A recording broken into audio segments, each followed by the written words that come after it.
yìí la ṣe mọ́ ẹ Wùmí gangan ẹ jẹ́ n sọ kan fún yín Wùmí orí burúkú ti bá ẹni òkan mọ́ ni ó rò pé o lè ṣògùn àṣegbé tó o bá ṣògùn àṣegbé fáwọn family member ọkọ rẹ ṣó o lè ṣògùn àṣegbé gbogbo àwọn tó ń bẹ lórílẹ̀-èdè Nàìjíríà ni Wùmí tó o bá ṣògùn àṣegbé àwa mọ̀ pé o ti ṣògùn àṣegbé bó tó o bá ṣògùn àṣegbé ṣó o lè ṣe fún gbogbo ọmọ Nàìjíríà ni àṣegbé ò jẹ wá àwọn dìdìrín women supporting women kan làṣegbé jẹ àṣegbé ò jẹrú àwa yìí wọ́n ní bí pẹ́pẹ́yẹ jòkúta omi ní òfìsú bó o ṣàṣírò àwa yìí kò lè ràn wá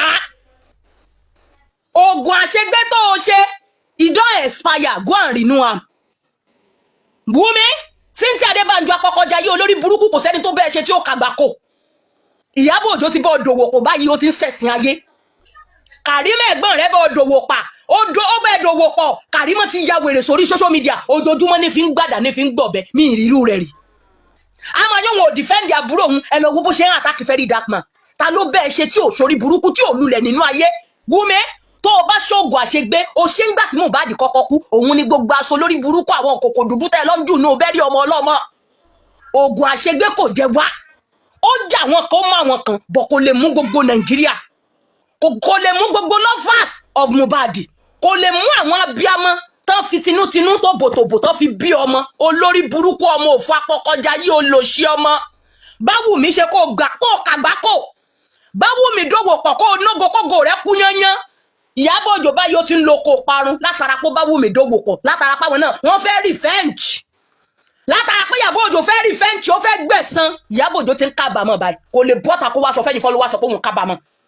Ìyábọ̀ Òjó is doing that I'm untouchable nothing check me he dey writing on Instagram you are writing you say you dey tap you and you are dying silent Ìyábọ̀ Òjó we don't want you to die yo wọ́n ní tá a bá fọwọ́ tó bá ọmọ wí a fi tòsí wọ́n mọ́ra padà ní kókó parun ló ń lọ Ìyábọ̀ Òjó we don't want you to die but you are dying in silence you say you are fighting a bully but your followers they are bully wọ́n lọ ń bully ọmọ ọlọ́mọ tó lẹ́sẹ̀ ń kúrò nínú wàhálà wọ́n lọ ń threaten ọmọ ọlọ́mọ nítorí pé fọmọ ọlọ́mọ 200,000 kọmọ ọlọ́mọ mọ́ bọ́ta kọmọ wà defend orúkọ rẹ̀ kọmọ mọ́ bọ́ta kọmọ wà defend orúkọ rẹ̀ orí yín ti búrẹ́ ti yàwèrè mọ́ lọ́n lọ́wọ́ o Wùmí tó o bá ṣe oògùn àṣegbé kò mú wá o kò jẹ wá o oògùn àṣegbé ò mú wá kò jẹ wá o wàláì tálẹ́ ìzọ́mílẹ̀ lẹ́sìláwà ó kéré owó òbí tí òbí ló Ọlọ́run ṣetán láti gbèjà bàbá Mohbad ni o Ọlọ́run ṣetán láti gbèjà lọ́ba nítorí pé Ọlọ́run mọ̀ pé fẹ́ yàn jẹ ni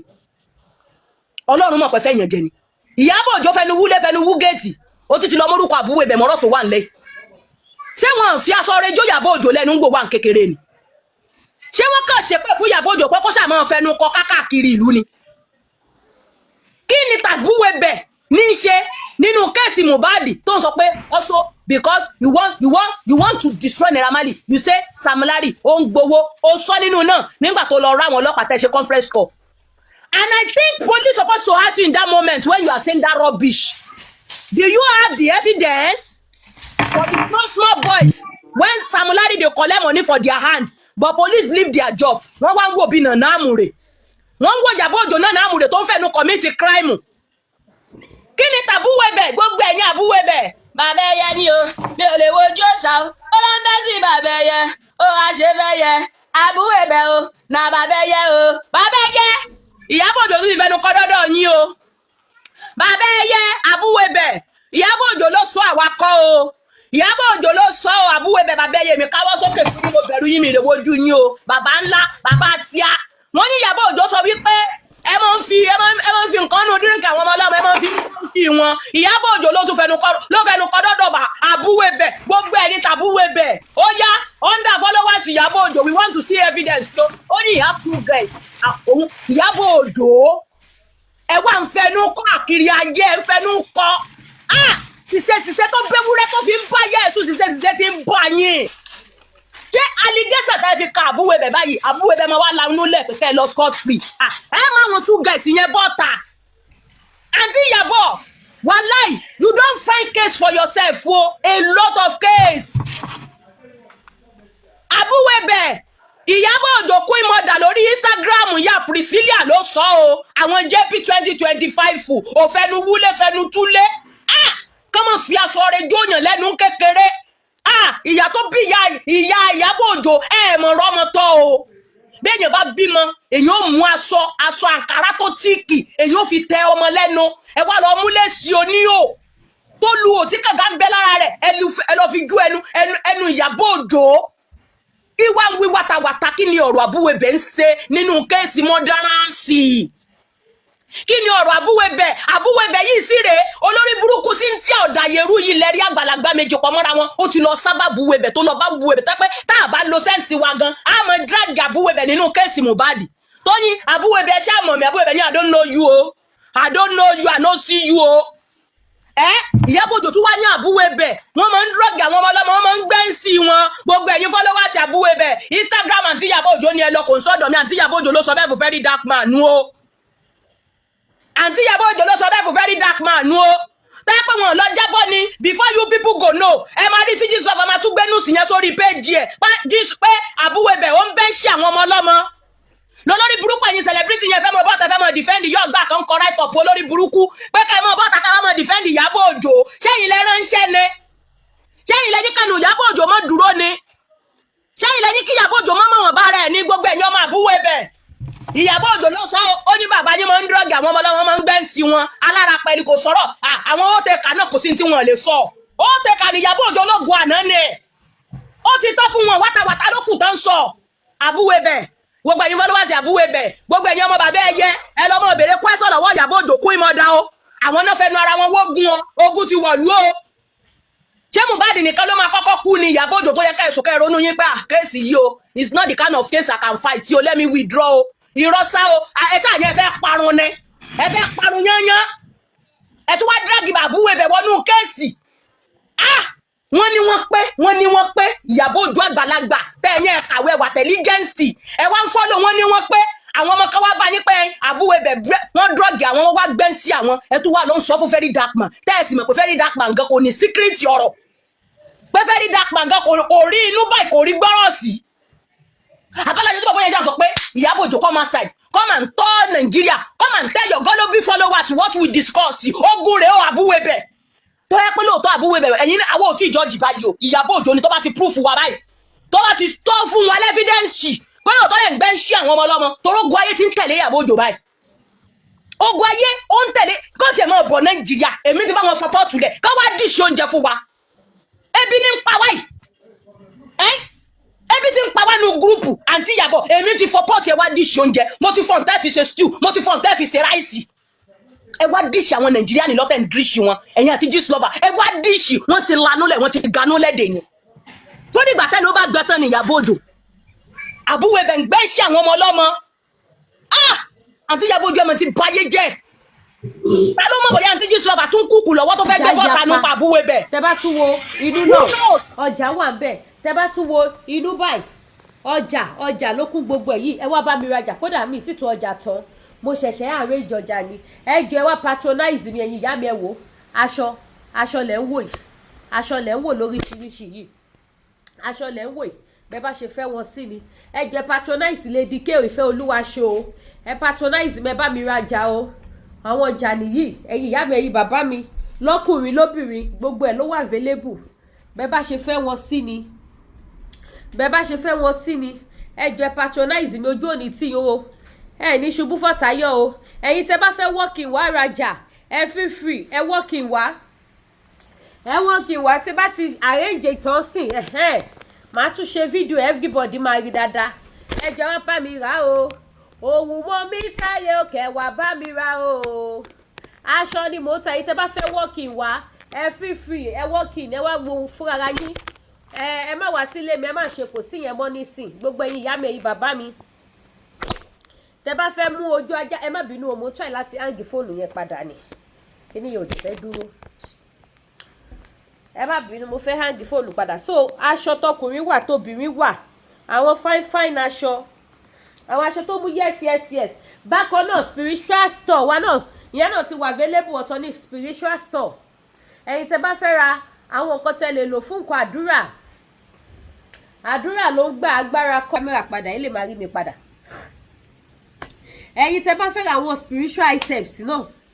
ọṣẹ àánú ọṣẹ ìṣẹ́gun ọṣẹ àṣínà gbogbo ọ̀nà tó ti dí kó là gbogbo ẹ̀ wà bí mo ṣe máa ṣe nì tí bá fẹ́ ṣe program gbà mí máa ṣe nínú spiritual store tí bá fẹ́ ṣe gbà mí máa ṣe nínú wig store jewelries oníkálukú ti ní àyè títí ẹ̀ so ẹ̀yin tẹ́ bá fẹ́ rà ẹni tẹ́ bá fẹ́ rà ẹ fi ó máa clear dáadáa sí kò sí àfúnpọ̀ ọjà mọ́